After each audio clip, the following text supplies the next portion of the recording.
Welcome to Decoding the Data Ecosystem, a podcast with valuable insights, inspiring stories, and practical advice to guide you on your journey through the world of omics research and how the NIH Common Fund data ecosystem can support that journey. I'm your host, Dr. Alyssa Dillman, and I'm the Training and Engagement Director of the CFDE Training Center. My background's in bioinformatics, and I've been working in bioinformatics and data science training and engagement space for almost the past 15 years. I'm really passionate about lowering the barriers of entry for these fields through creative engagement activities such as these podcasts. Now let's get to the show. Hello, Alyssa here with another exciting visual podcast episode. This time we have the final project presentations from the 2026 BOSC CollaborationFest, which happened July 17th and 18th in Washington, D.C. For more than 15 years, BOSC, the Bioinformatics Open Source Conference, has hosted CoFest as a space where the open bioinformatics community comes together to share ideas and build open source resources. Over 2 days, participants form teams and collaborate on everything from software and workflows to documentation, training materials, standards, and community resources. It's a unique opportunity for researchers, developers, educators, and students to learn from one another while making tangible contributions to the open source community. This year's projects showcase the incredible breadth of that community. You'll see work spanning AI-assisted metadata generation, protein structure visualization, reproducible research, scientific discoverability, fair data practices, and new approaches for analyzing complex biological data. Some projects built entirely new tools, while others enhanced existing community resources that thousands of researchers rely on every day. What's really neat is that one project was pitched on paper, but never presented in person, yet it still found a contributor who took the idea and ran with it asynchronously. It's a great reminder that the spirit of open science extends far beyond these 2 days. We're excited to share the projects that came out of this year's Collaboration Fest and hope they inspire you to get involved, contribute, and join us at a future CoFest. Enjoy the presentations. Hello and welcome everybody. This is going to be the first half of our presentations for some folks that need to leave early. So our first team is going to be Linked by Design. We're going to have about 15 minutes for a presentation, and then we'll have some time for Q&A after both of the sets of the presenters, so that way we can kind of, discuss things and know we have time to discuss things. Oh, although you need to kind of leave early, so maybe it makes more sense to do your questions. And yeah, okay, cool. All right, so then we'll have you all present, and then we'll have some discussion about what was presented. Does that sound good? Yes. Excellent, okay. Take it away.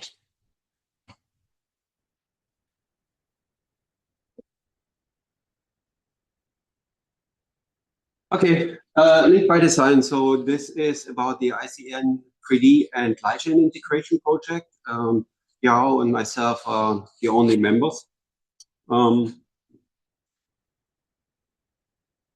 Yes, so Glycan is a knowledge base which has protein information and post-translational modifications of proteins and lots of other data. And the ICN 3D is a web tool where you can analyze the 3D structures of proteins. So if you're thinking about proteins, you've probably heard about proteins, but you may not have heard about PTMs. So these are like small molecules that are attached to your proteins. They affect the function of the proteins, the shape, a lot of little things. And the two PTMs that we care about for this particular project are on the one side, the glycans. That's on the right side. On your side, I think, and phosphorylation on the other side, which is the smaller thing. And the problem is, if you have a 3D structure of a protein from PDB or wherever you got it from, very often these PTMs are not on the 3D structure of the protein because of the way how the 3D structures are generated. They are either thrown away or we will just be ignored because they are too complicated. But if you're looking at the 3D structure of the protein, you may still want to have that information that there are glycosylation sites of the protein and which glycans are on there. And that's exactly what we are trying to do. When you load a PDB file in the 3D viewer, we want to supplement that with the information from Glycan about that particular protein that is shown in the 3D viewer. So we did some brainstorming about how can we make these two tools talk with each other. One thing is, like I just said, while you're looking at a 3D structure, we want to see the information from Glygen live in the display. But we also want to link between the two tools so that, for example, from ICM3D, you can go to Glygen to see additional information.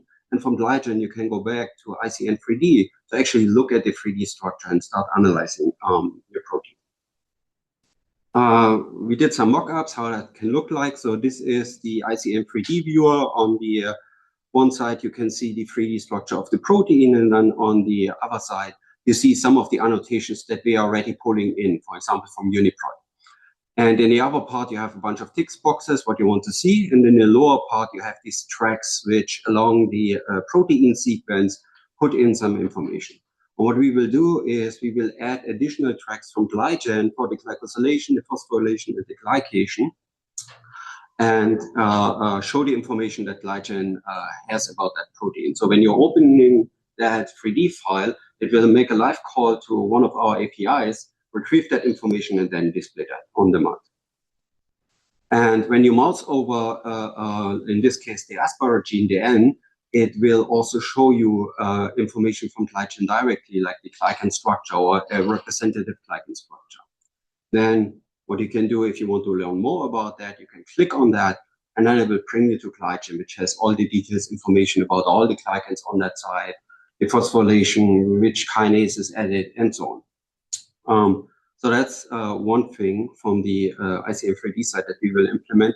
And then on the reverse side, on the Glygen web page, we have these glycosylation tables. That's just a small snapshot out of that. We will have like a little action icon that you can click on, and then go to the ICM3D website for the 3D structure of that protein with the glycan on it. And then it will zoom into the location of the glycan. So instead of showing you the big glycoprotein, it will zoom in on that particular site. And in this case, if there's a glycan attached, it will also highlight the glycan. And then we will have additional places in Glygen where we will link to ICM3D using the similar zoom feature. So what we did, besides the mock-up, we were working on the data exchange, defining the API, and then also defining the input and the output format. So there are some example JSONs that we generated, some JSON schemas for the definition, and then I created a bunch of tickets for our projects to essentially start with the implementation of that. And I think that's pretty much it. Yeah. Thank you. All right, thank you so much. We're gonna have our second presentation and then we'll have some discussion. All right, we are the Portable Champagne Group, and this is what we worked on. I'm Sophia. I'm Kelly. I'm Padma. And we did a case study in rehabilitating a repository called Champagne, which stands for Chromatin Immunoprecipitation Sequencing Analysis Pipeline. Yes. So the three of us have in common a passion for reproducibility. Let's see the notes. A passion for reproducibility and in open source software so that it actually can be used more by other people. But as we all know, when you see a repo that you want to use or you want to try for yourself, it's more than just forking and running someone else's repo. This might be something you found in an article you read or a LinkedIn post you saw you want to try out for yourself. And there are best practices and guidelines all over the place, everywhere in various courses that tell you what you should be doing. But oftentimes once you get into the project, some of that stuff gets a little bit crufty. So we thought agentic tools, they should surely help us a little bit in preparing the repository for making it more portable. So for this project, Kelly is working on an open source workflow that was a perfect case study that we use for this CollaborationFest. So a little bit more about Champagne. We're not going to go super into the details of the biology behind the pipeline, but all you need to know is it's for analyzing sequence data from ChIP-seq experiments. And it was developed specifically for NIH researchers, specifically at NCI, who all use the BioWolf HPC, which is only available to NIH users. And even further back, it was originally a snipping workflow with lots of file paths, hard-coded to absolute paths on the cluster. I, 3 years ago, took it, converted to Nextflow, and I was using the NF Core template to try to follow best practices as much as possible. But still, our primary customer is NCI researchers. But even with my best intentions in mind of trying to make sure that it could be as portable as possible for other people in the broader community, it's easy to still fall into the trap of just take the quick shortcut. And I also couldn't even really test the pipeline off of BioWolf anyway because of various security restrictions and lack of resources. So the pipeline worked great on BioWolf, and I thought this would be a great opportunity to ask for some help in validating that it also works off of BioWolf. But I was pretty sure it wouldn't work very well right away, and there would be a number of tweaks. And so we came up with a project plan, so we don't talk about cats and snakes and lizards all day. So the first step was to sort of run this pipeline locally and take it out of BioWolf and look at what the dependencies were to run it outside. Second step was to sort of catalog the errors, what do we need to fix? Was there a pattern behind the errors? Is there something that we can bring to repositories outside of just Champagne? The third part was sort of improving documentation, first for the Champagne project itself, but then looking at how we can bring it outside and externally, and a guide for also non-NIH users to use Champagne in the future. And the fourth one is to create a transferable resource. So how can open source developers ensure that their repos are actually reproducible? We are at an open source CoFest. So the first step was to run the pipeline locally. So it's this little door and things that are inside BioWolf that you don't expect to run into. That was the visual idea. Before that, some of the LLMs that helped us, Sophia used Cursor with PyCharm to set up and debug and run locally on the Windows subsystem. I used ChatGPT, OpenAI to debug errors that came up when running the pipeline locally on my Mac OS. And Kelly used Copilot within VS Code to assist with minor code changes to support custom reference files, make some steps optional, and improve documentation. So a couple of common themes that came up across the operating systems, both of the Windows subsystem and Mac OS needed a specific version of Nextflow, which was 25.10. Right now we're at 26, I think. Also for context, me and Sophia had never touched Nextflow, so we learned Nextflow for the first time and then also got improved documentation, so that was super fun. For the Windows subsystem, there was also a need for GNU and CLI, the latest version of Conda and Apptainer to be downloaded on your machine. And for Mac, I needed a specific version of Java, which was 17. The current version was 26, so this was super odd. That took a whole second to figure out what the error was even about because there was nothing useful in the logs. We also needed the latest version of Bash, which was also very confusing and just question marks all over the place. And then we needed Docker downloaded. So just some of the specific errors that we cataloged for the Champagne pipeline was that, as Padma mentioned, we specifically needed Nextflow version 25 and Java 17, which is, I kind of already knew that would be the case, at least for Nextflow, because they had some breaking changes to 26, but I specifically needed to pin that within Champagne for people outside of BioWolf. It was already working well on BioWolf, but not for outside of that. And then Java 17, I had no idea that was a thing, but that's the version BioWolf used. When Padma ran into this error with her latest version of Java, I was like, well, I see BioWolf is on Java 17. Let's just try downgrading to that, and it fixed it. So, also, another big thing where we have a lot of pre-built reference genomes that are available on BioWolf, so that users there don't have to rebuild all the references again every time. That'd be a huge waste of compute storage. But they're not accessible outside of BioWolf, and we don't really have a good way to store them. We used to use AWS S3 buckets, but those went away with a bunch of cuts. So we didn't have a good way to distribute them, as well as FastQ screen is a specific step that, again, requires some pre-built databases, and we needed a way to distribute those as well, or just rebuild them on the fly, as well as the default compute resources were set for HPCs, not meant for a laptop, maybe running 8 cores, whereas HPCs, you can request 56 cores on an interactive node. Finally, there were some interesting issues with the container specification. So for each step of the workflow, we had a container set, use this container for this one step. In some cases, if you prefix it with Docker : / for Docker Hub, it worked fine in Singularity on Bible, but it didn't work fine in Docker. So we had to make sure those were all compatible between both runtimes. And so we specifically made quite a few improvements to Champaining, successfully got it running on both of their laptops, which was great.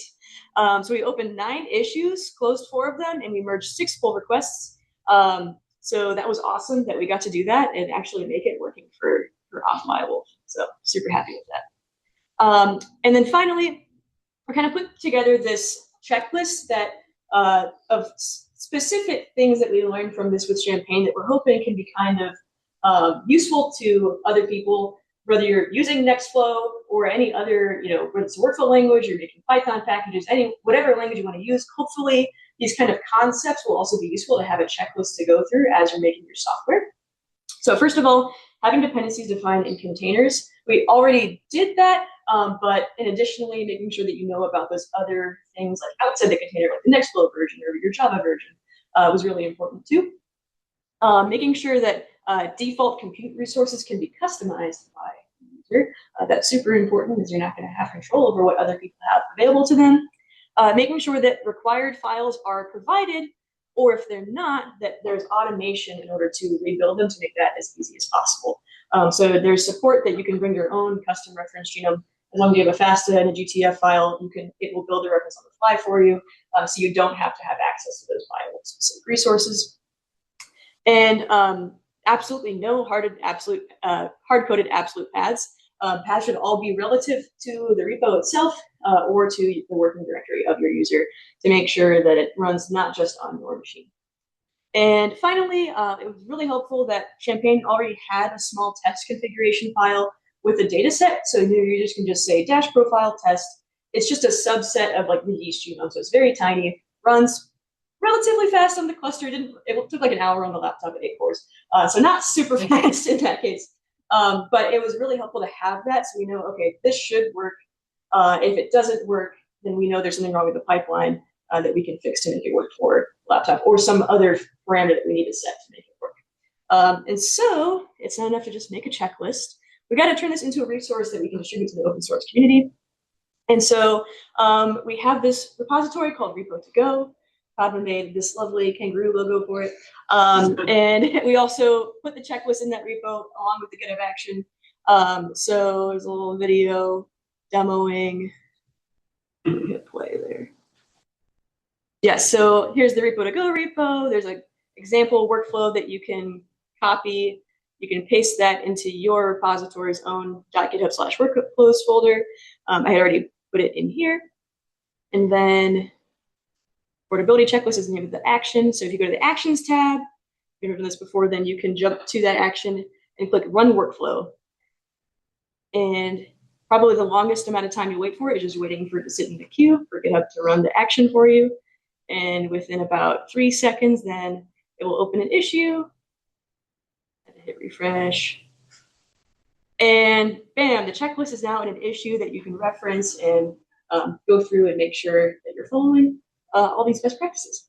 So it's a little bit overkill to have a GitHub action to open an issue. You could just copy and paste the markdown content into your issue yourself, but it's way more fun to have an issue, right?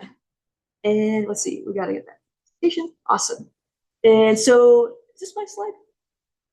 Yes. Okay, so for future considerations, so specifically just for Champaign, we didn't quite get to fixing the FastQ screen issue I mentioned where we need to have like custom references built. We need to either build them on the fly or just have them available. And to get around this, just to get the rest of the pipeline working, since this was just a QC check, we just had it optionally skippable. So if you didn't have a configuration database ready available, that you could just skip that step. It would be really, really nice, though, to make sure that we can let users build those references on the fly. And then as far as just for broader takeaways, future considerations, for Repo2Go, we would like to add some in-depth examples to the checklist and turn the repo into more of a full-fledged guide rather than just kind of a simple checklist. So kind of having links. So for this example about dependencies in the container, maybe you could click that and it would take you to a longer markdown document, kind of detailing examples and pitfalls to watch out for. And as well as just thinking about auditing more repositories to bring, think about more reproducible challenges to streamline outside of Nextflow context, but to just other software types as well. Oh, there we go. Yeah, that's all we have. Thanks, everyone. All right. Hello, everybody, and welcome back to BOSC CoFest 2026. We're going to kick off the rest of our final presentations. And up first, we have Pride Comes Before the Fall. All right. Pride Comes Before a Fall. This was myself and Narissa. Narissa caught food poisoning last night.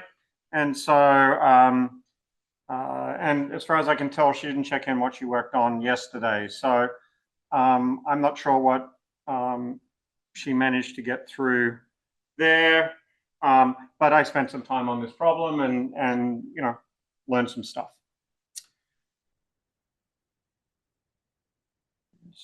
There we go. All right, so here's just a quick refresher. We have these studies in PRIDE, which is a proteomics data repository. Most of these studies are described in natural language, and we're interested in specific studies that use specific experimental protocols. Means we're looking for keywords, we're looking for phrasings, and we have a small set of these that we already know about that we would like to use as a seed set and find other studies that are similar to it in the sense that they use the same sample processing protocols. The specific experiment we're after is this PNGAs F, cleaving of N-glycans from their proteins. I've highlighted a few of the distinctive words that we might find to be useful. In red here, PNGAs F is the name of the enzyme. Deamidase is what it does to the asparagine. And this is often called an N-glycosylation site or a deglycosylation analysis. It's a bit of a needle in a haystack problem. There's probably about 200 of these studies in PRIDE out of the 37,000 that it holds. We have JSON documents for them all, and we have this small set, or smaller and growing set of true positives that have been manually curated, and we'd like to find the rest. Here are some of the things that we wanted to try.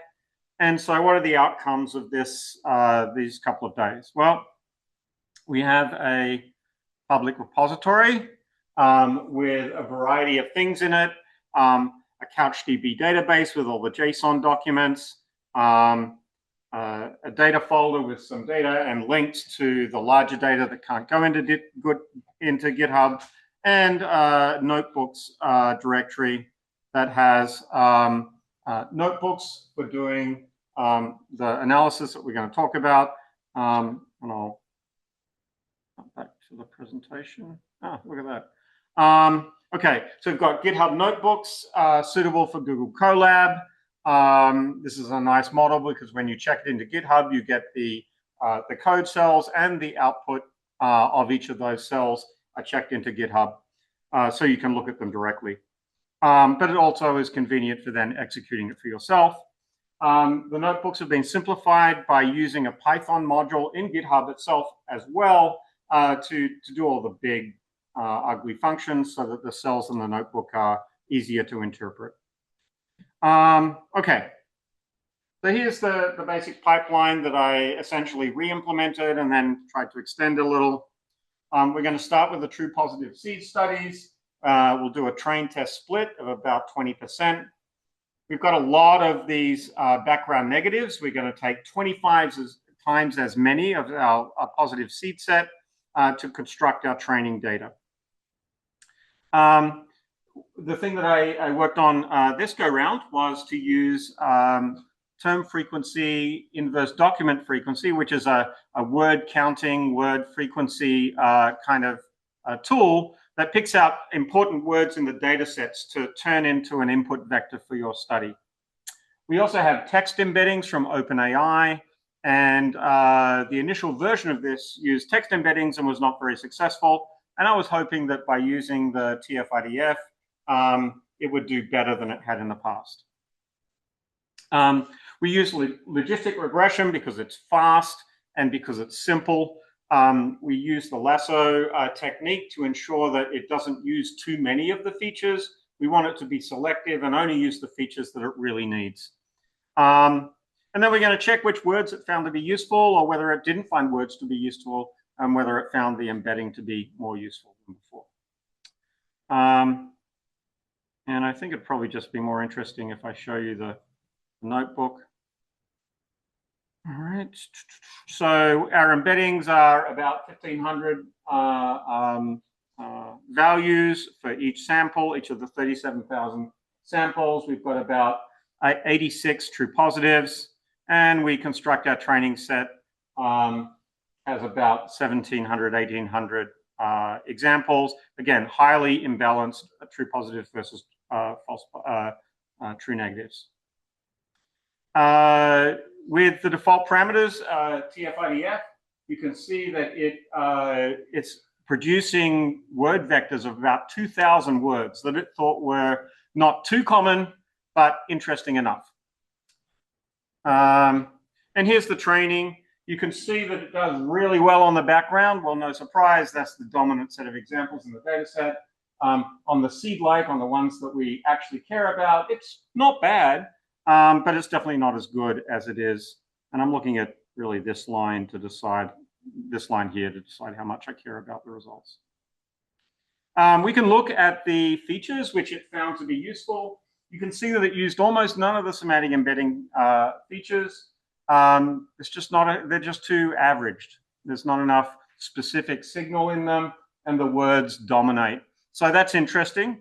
The logistic regression did a nice thing in that it limited us to 44 features, given that it had, get how many?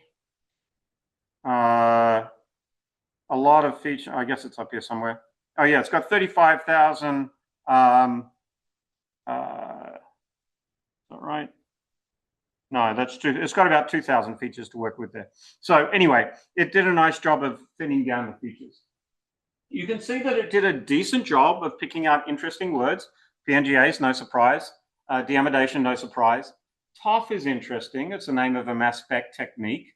There's nothing to do with the technique that's relevant to the experimental workflow that I'm interested in. So my best guess is that it just happens that none of the studies that were in the positive set happen to use a time of flight instrument. Glycosite, glycosylation, deglycosylation, all of those are good signals. ASN is reasonable. But what's this BX thing? Again, it's noise, probably. It's likely not to be relevant. And perhaps there's a reason to add some stop words to the TF-IDF so it doesn't even pull these. This one down here, I don't even know what NMPO stands for. Okay.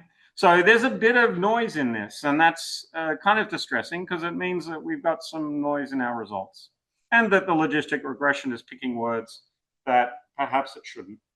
But, that's for another time. We can pull out the phrases that these are found in if we really want to figure out why we got certain words and whether they might be relevant when we don't realize. But for the most part, that's not...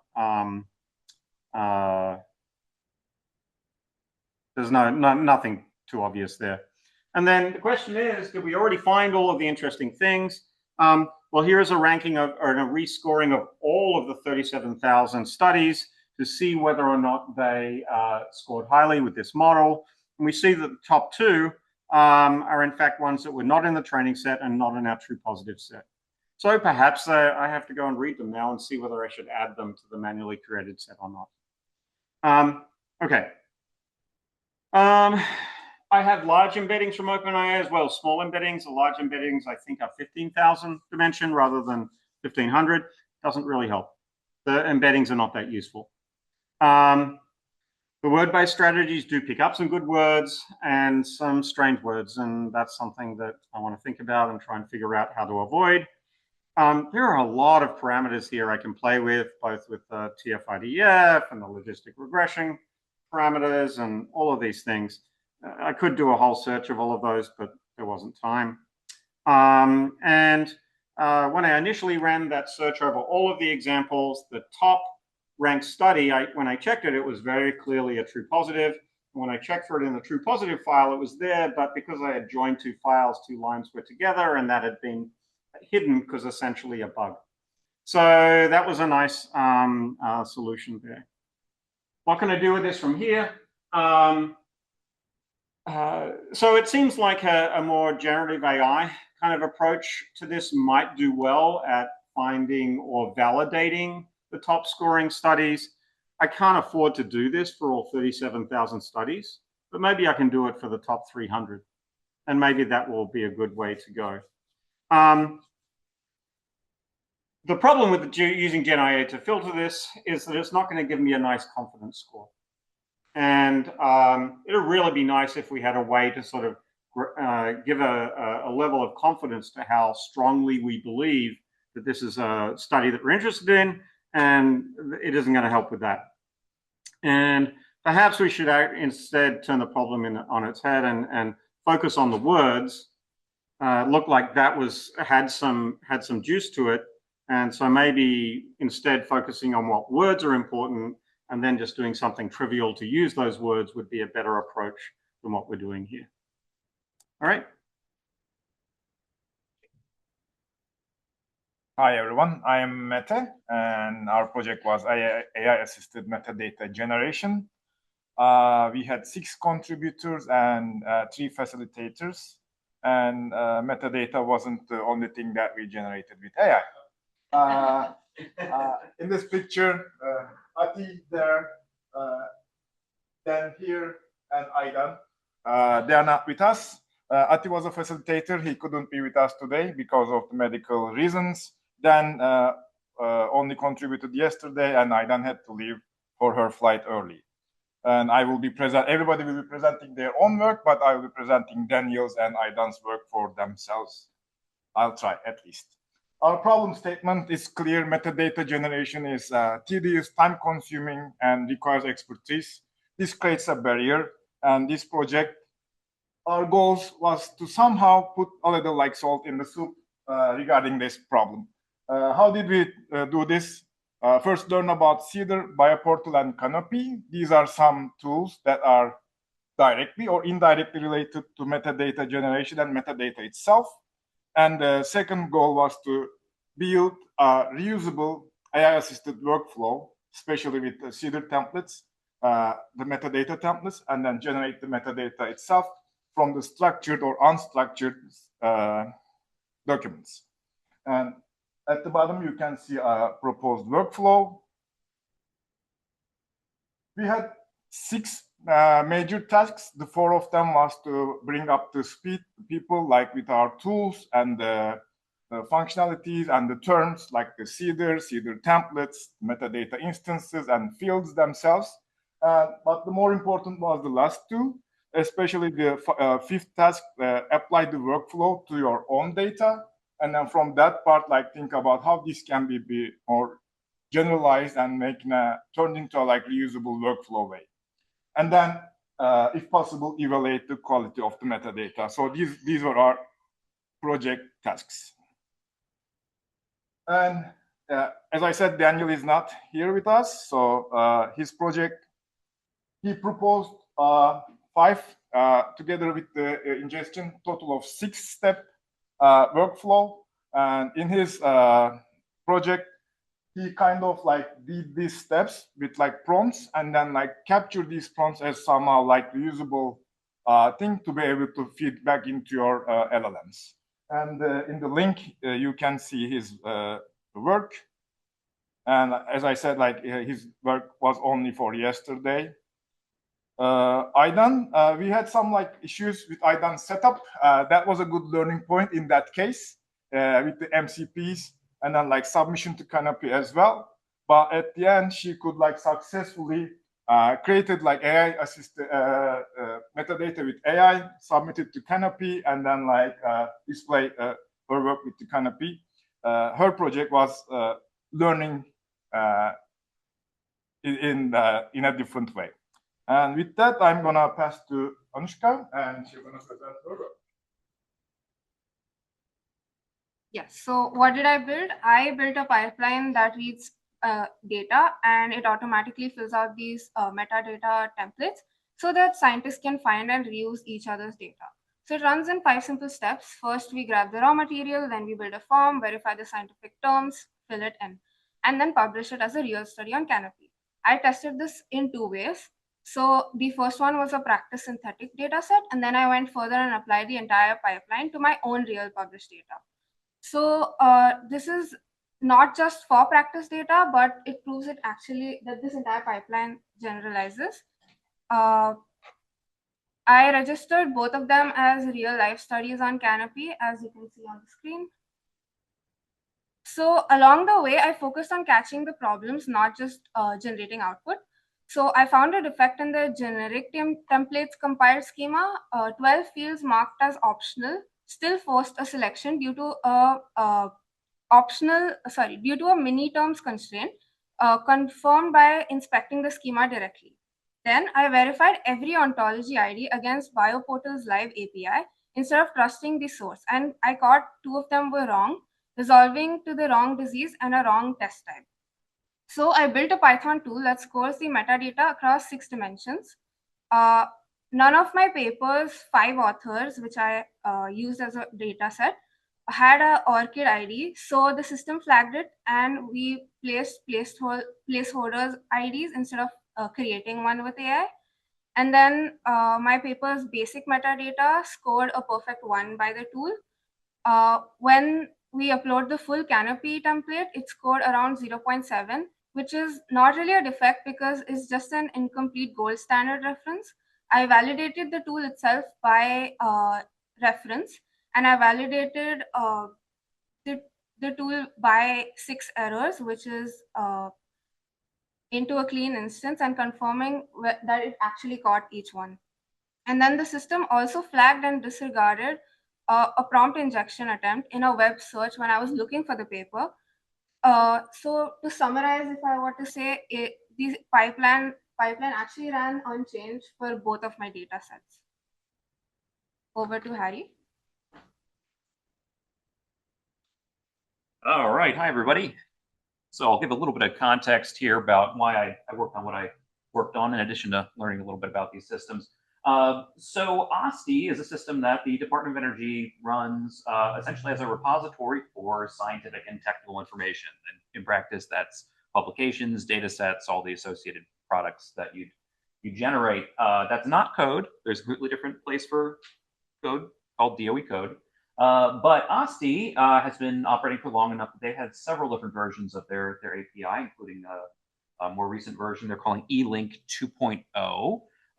So in practice, if you want to get anything out of OSDI by API, you need to be able to support 3 different upstream sources. Not the worst situation, because we have, in fact, done this before in a project that I've been actively working on called bioenergy.org, or the BRCs, the Bioenergy Research Center. So these are DOE-supported centers focusing on bioenergy research. And part of my vested interest in this is that having a way to easily import all the metadata that we're getting out of OSDI records. Right now, we put them in our own portal, but it would be very nice to be able to get them into CEDAR as well. Luckily, we have a LinkML version of the OSDI link schema that's compatible with several different versions of their API. If you're familiar with LinkML, you may know that many of its schemas are rendered as a source of truth in YAML, and that YAML actually isn't too different from the YAML that CEDAR likes to use for its templates. So along with a fair amount of Claude help, I set up a pipeline to do the end-to-end transformation from any given OSDI record and import it into CEDAR, along with a more or less comprehensive version of the OSDI schema and a bit of linking to BioPortal. That's kind of left as more of an exercise for the reader to do the extensive ontology alignment. But in practice, this is usable, and it's built on top of the existing CEDAR and BioPortal MCP, so it's very agentic as well. It even supports private records across the different OSDI APIs. Hi, everyone. I just want to work through. I just evaluated the pipeline based on my one of my last publication is a symptom bird enhancing cancer symptom detection in EHR clinical notes. I have already know about all of the data inside the paper. So I use this pipeline to design a new template and then extract a real value. And interestingly, just link with BioPortal for lookup oncology, and then validated based on these MCP review as a live, it's a website, CIDR, and published, finished the template on the CIDR as well. So if you can see here, this is the result that I got. Through that paper, we reviewed 13 different symptoms based on a patient with a cancer. So it's interestingly find all of the 13 different symptoms in the paper. I just put one of the example here, right? Insomnia. You can see that get insomnia with like corpus, frequency in corpus, frequency in, or other metrics for evaluation, like F1 score, AUC, and internal and external as well. And I just got these results. I just put it in a table to be easy for follow.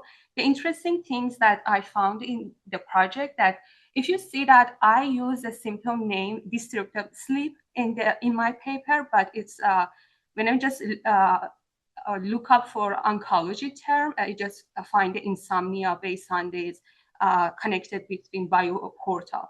And then just based on the table and figure in a paper, they got everything in a sample, like a goal frequency, syntax frequency, internal F1 score, internal AUC, external F1 score, and external AUC. And that's the cool project. I think that we can use, for example, if we have a bunch of PDF or paper related to like a symptom fields, we can have a lot of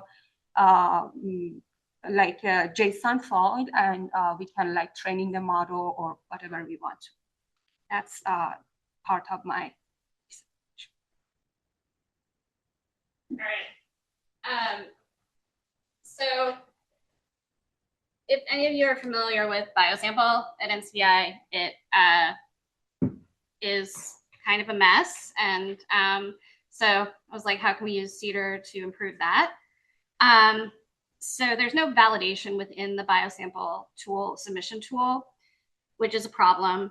So I had Gemini create synthetic data set of biosample data for a MAG, which is a metagenome assembled genome, double genomes, submission, because that's one that I know is particularly troublesome.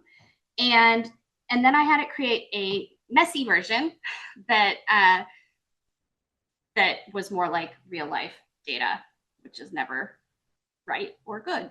So it's an example of some of the messy rows. And then I built a tool that will take that TSV and convert it into a CIDR template. I created the CIDR template. Claude created the CIDR template based on a biosample, the biosample submission template from NCI. So, but it also figured out how to map a lot of these fields to too many bios, to bio portal validation options. So it was, the AI did this on its own, figured out what could be mapped where. And so it takes an arbitrary, possibly messy TSV or CSV and builds a CIDR instance based on the template for each row. And it normalizes inconsistent formats, reconstructs some invalid names, and re-resolves ontology-bound fields against BioPortal before you even upload it. It computes some assembly quality from completeness and contamination if the text doesn't match, and then one row was so bad that it refused to even try. I wanted to make it have like a ask your helper, but it wouldn't. I didn't have time. No fair to blame me. So next I created a tool to validate that the Cedar instances against the source data. In this case, I gave it the clean file that Gemini created, and I had it test that against the Cedar instances. As you can see, it did pretty well. And it found one problem, which I then fixed, but most of the time, the problems were actually with biosample template and not with the data itself. There you go. All right, just to finish, 1 minute. Key takeaways from this project. Well, we've seen that AI-assisted workflows can transform unstructured source materials into Cedar templates, can enrich templates with ontology-based constraints, and populate the templates with the right metadata.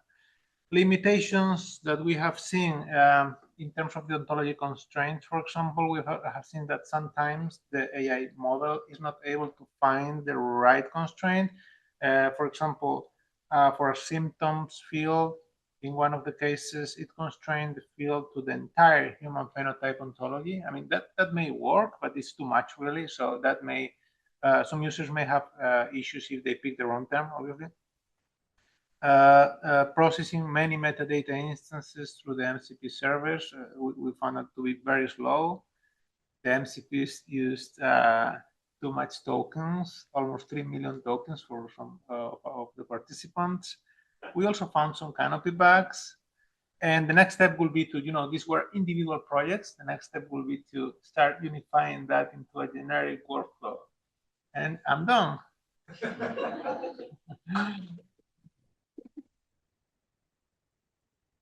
So hi, so this is the ICN 2D team. There is Param here from the California State University in Northridge, Nicole from Georgetown University, and myself now at Visomics. I used to be at NCI until last year. And we're going to show you what we mean here. So ICN 3D has been developed for the last 10 years at NCBI. And then even when I moved at NCI, we continued collaborating with GIO, who participated also to the first team effort. And from the very beginning, we wrote the paper and we developed 1D, 2D, and 3D capabilities in the program. 1D meaning the sequence, and 2D meaning what we're going to talk about, and 3D, of course, is a 3D structure. And at the time, there were about 150,000 PDB structures, but now we have about 200 million structures from AlphaFold, right? So the problem is actually the same, but at a bigger scale. For years, we tried to develop the method of projecting 3D into 2D and try to have transitions between 1D, 2D, and 3D so that you have what we call in another grant proposal, cognitive continuity.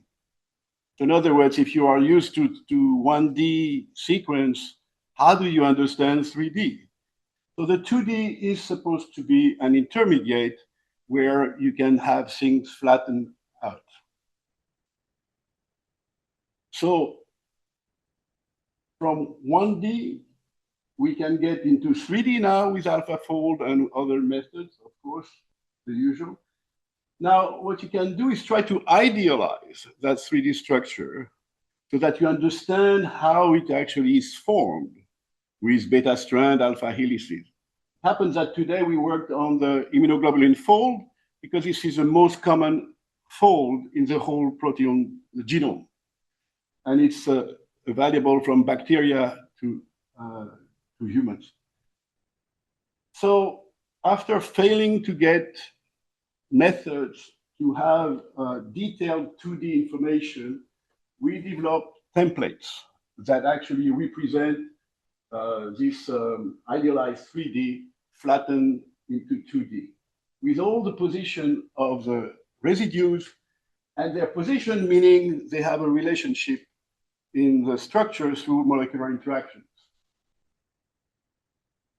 So what we have now in ICN 3D is a way to actually, that's a paper that somehow is written that we wrote, so that we can actually give the same number to every single position of that fold, so that any antibody, for example, any CD protein that has this fold can have the same number for that same position. So the strength of genomics to me, when I was in next-gen sequencing, was that you have a one-dimensional coordinate system where you can pin down at every position a property of that particular base. And we don't have that in proteins. Every single protein has a different numbering system because different. So this is a nightmare to figure out what's going on at the same position in a fold that is common to what people believe is 2% of the human genome, but we are calculating right now that we have something between 5 to 10% of the genes that have this fold. Anyway, so having said that, our two students here, Param and Nicole, have been doing some work to get to the next step. So based on the numbering and sequences, so the first one indicates the sequences, and we take the sequences along with their numbering, put them on a grid, and use that grid along with the 3D projection of the protein, extract data from the 3D model or structure, and add that on top of our 2D grid. So after doing that, this is what we came up with. This is the 2D grid structure that we have, and the figure in black represents all the different attributes that are involved while making this structure. So from this plot, we picked up all the different attributes and put it in a JSON document, and using that, we were able to build this grid. And the important part about this is we were able to also get the different hydrogen bond densities and plot that on the 2D grid. So the darker, deeper red residues represent that they have many more hydrogen bonds compared to the lighter red residues. And also it's tiny over here, but we have different representations like in PDB format, in the sequence format, the UniProt format, which is standardized to the numbering that Philippe presented previously. And then we worked on a 3D residue interaction between 5 proteins, which are named here, so not visible. But, so based on this 3D structure, we mapped from ICN3D, we mapped out the interactions between each of the proteins, and this is how it looks on ICN3D, which is difficult to read because of this crisscross happening. So we looked at an easier way to represent this. So an easier way to represent this is by doing this contact map structure between the common residues among the 5 different proteins, and the green blocks represent that there is contact between the residues.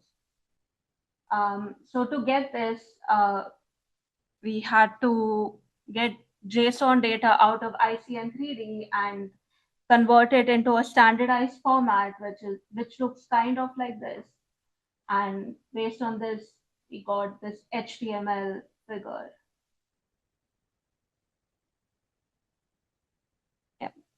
Right. So now we wanted to also get some insight for this because as ICN3D, yeah. As you know, ICN3D helps us analyze figures in 3D. We want to get some data out of 2D. So as we explained that we converted that 2D grid into this nicer looking one, and we'll show basically how we analyze these 5 structures. So as the first one, this is the second one. So you basically can individually look at these structures. If you see the properties in individual structures, we have 5 IGs here. Out of them, 2 are antibodies. And you can see that we have these 5 individual structures that you can click on the feature that we developed. And then you can overlay them so you can see the, if you can analyze them all together. For example, you can, I mean, it's hard to read, but you can see the beauty of IG strand numbering because you see that their numbers are conserved on each of the 5 structures. And yeah, we also did things like conservation. So what we did is we looked at different types of residue in each position, IG strand position. So you can see that the red ones have the same types of residues, which are, so it basically shows the conservation, and the blues ones don't. We also did hydrogen bond. I don't have an image for that because we had some problem with our program. But what we basically found is that when you map out the hydrogen bond on 2D, you can see that even though you can see that there's, so blue is less conserved, so you can see that there's a lot of mutation. Even though you have a lot of mutation, you can still find good amount of common hydrogen bonds in all the 5 structures that can allude that can sort of show the folding, or that can sort of allude to the folding in IGs, even though there's a lot of mutation in sequences. So 2D, so like in that way, you can use ICN 2D to do all these types of analysis. And then okay. Yeah, so what's important here that I think our 2 students have learned is that people see so many mutations on the same proteins, right? Especially in cancer. And you might wonder why they still hold as a protein. And the fold is still the same. And that's because actually most of the key interactions that make the fold are conserved, even if the residues are not conserved, because the backbone is the same. So it's something interesting, but sometimes it screws up the fold. Anyway, so we tried to see if we could do something where we have data from the 3D and we map it back to 2D and see what happens in an interaction network in 2D. So that would be an interaction network in 2D where you can plug in all sorts of properties that you extract from 3D. But it's actually very difficult to project from the properties and have a 2D template. So what I did is I actually asked the AI to map the graph to the template. But in the future, what we're going to do is actually decompose the 3D into an idealized 3D grid that we actually will transform into a 2D grid, which will allow us then to have methods so we can do many more folds. Anyway, that's it. And thank you very much. All right, our last, but certainly not least presentation group is Posters Are Cool. So, hey everyone. So we are team Posters Are Cool. Yeah. So our project is effectively, we had a really cool team, all of us with different backgrounds and enthusiasms, and we kind of worked really well together. And we landed on this topic of potential novel biomarker nomination from recent conference posters through the Posters.Science project, which is just a giant repository of conference posters we've collected.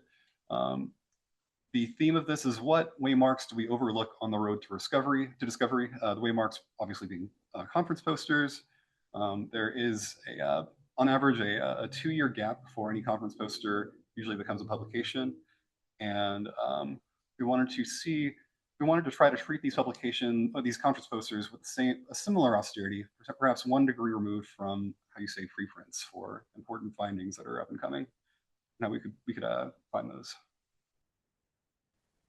Okay, so what is a biomarker? A biomarker is any measurable indicator of a biological state of condition, maybe a disease, and they are used mostly for things like diagnosis, just indicate the presence of the disease. They are also used to kind of forecast possible disease outcome or the course of a disease. We can use it also to kind of predict how likely a patient is to respond in a particular way or the other to a treatment or therapeutic intervention, and also kind of evaluate the progression of the disease. And they're also used to determine potential adverse effects to drugs or interventions. So these biomarkers are the foundation for precision medicine. As we know that one size fits all treatment strategy doesn't scale, and they are very important anyway. If we're going to do precision medicine, we have to understand biomarkers. So this is Hudson.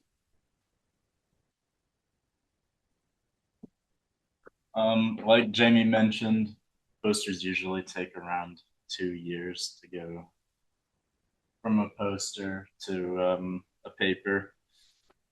And the translation rate is really small.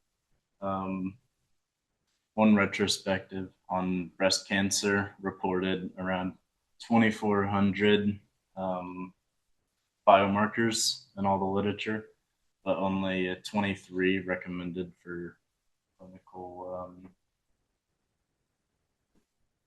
clinical use. That's less than 1%, so that's a pretty small number.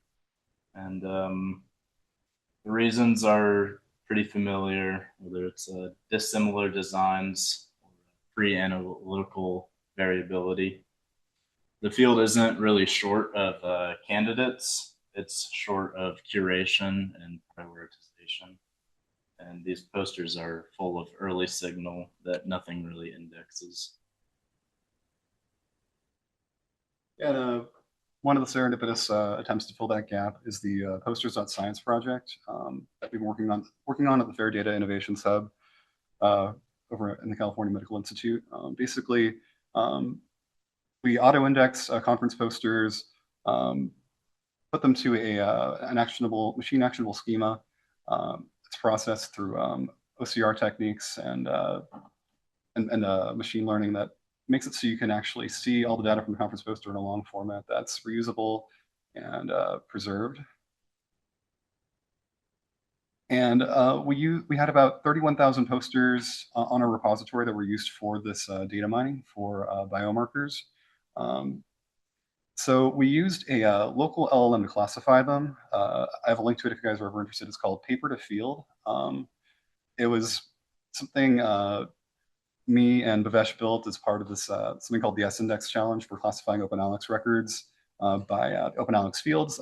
There's effectively 26 different OpenAlex fields and hundreds of subfields. So we took those 31,000 records, we filtered them down to the most recent ones from 2024 and up to get to that crucial 2-year window of publications of conference posters before they became popular. Then we used our local LLM, the Paper to Field LLM, to filter them down to about 3,000 conference posters that actually studied biomarkers. And typically we would fine tune our own model to do this next step, but instead we kind of just went quick and dirty with using DeepSeek.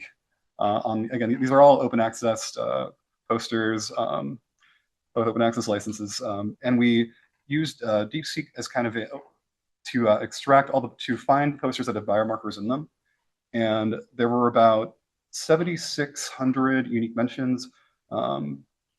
And there was a bunch of other steps in this pipeline, which I'm going to go over.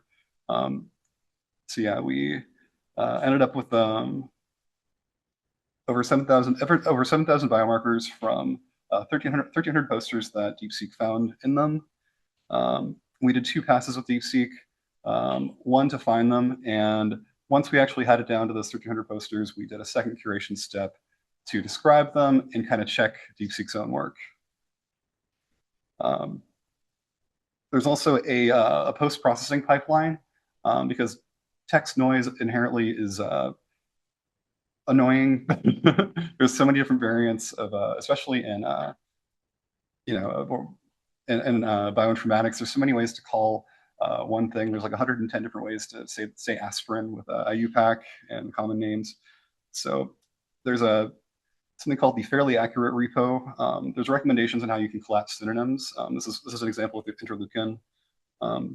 There's a clustering algorithm you can use and some other cool ways to kind of get these counts collapsed. So we cut the counts in half using this tool and method. So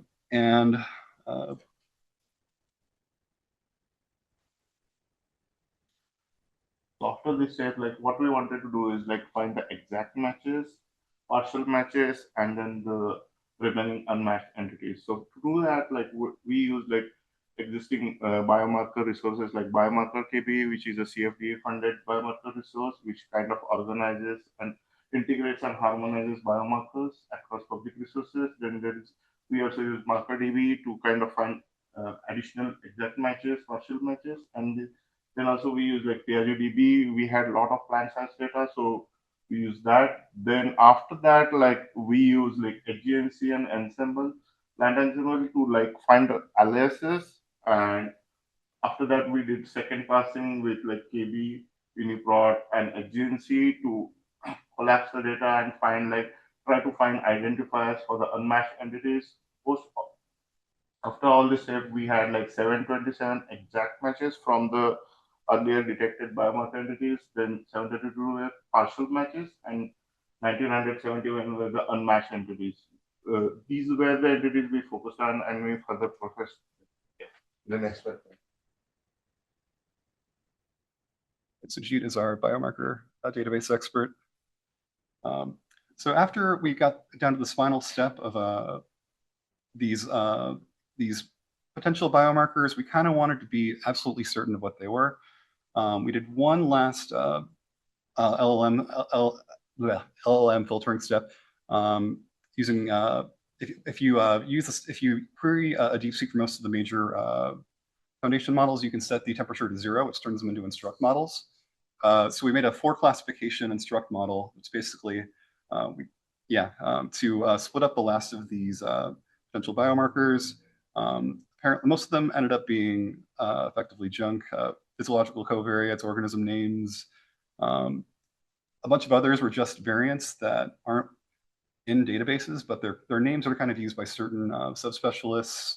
And we found effectively 116 potential novel candidate biomarkers.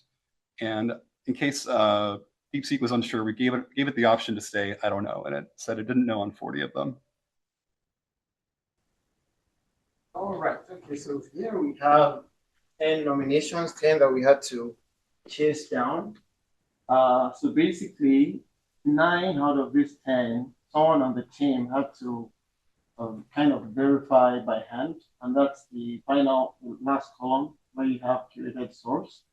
The way we did it was to take the candidates and then find if there are published reports talking about those, and then we actually noted which journal that was reported, which year, look at how recent it is and things like that. Recurrence also works, even though if we only look at the recurrence and take the number, maybe the rank is 1, for instance, and only 1 poster mentions it, and we just kind of throw it away and say, well, this is not strong. We would have actually missed at least 6 of the 9, what I would call validation on this, because 6 of those 9 only had 1 mention. So we would have missed it if not for the human in the loop, just to show that human in the loop is still valuable for the things that LLMs do. The other thing I would like to talk about is, so the one we kept on recurrence, that's the TPOD, transcriptomic point of departure, that measures exposure to PFAS toxicity. And that's actually also valid when we did check. So both recurrence and human in the loop works for both the model that we have. Because I think that's pretty much what I wanted to share. Another thing is that we ensure that the journals where these are mentioned are like Q1 journals, cell reports, and things like that, just to ensure that the result is something to rely on.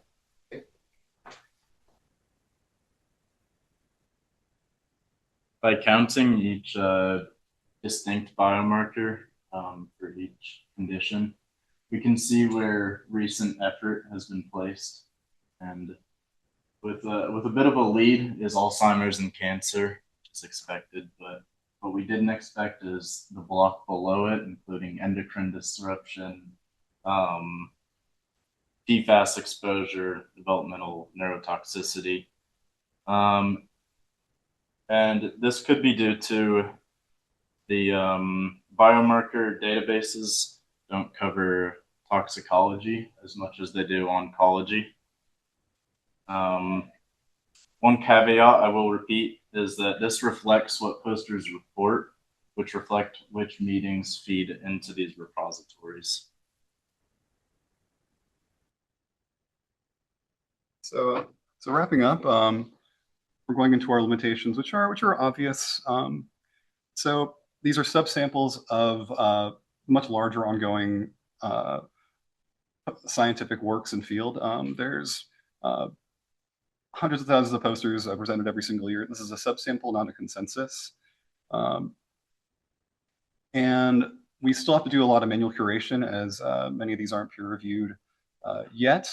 But there is a lot of, there's an astoundingly positive signal from the ones that we found.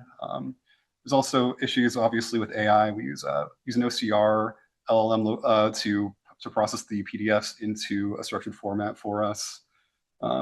And also, of course, using foundation LLMs can also introduce some noise and cofactors, but the signal is pretty real, which is pretty exciting. So next steps for us, we want to report these coverage gaps that we found to database maintainers. And also, one of the issues we discovered was that a few of these proteins and genes or upstream regulators of existing biomarkers. So we want to use some metabolomic data to scrub R115 or 116 to filter out things we don't need more quickly for us. And yeah, and human review the rest. And posters are cool. Thank you, guys.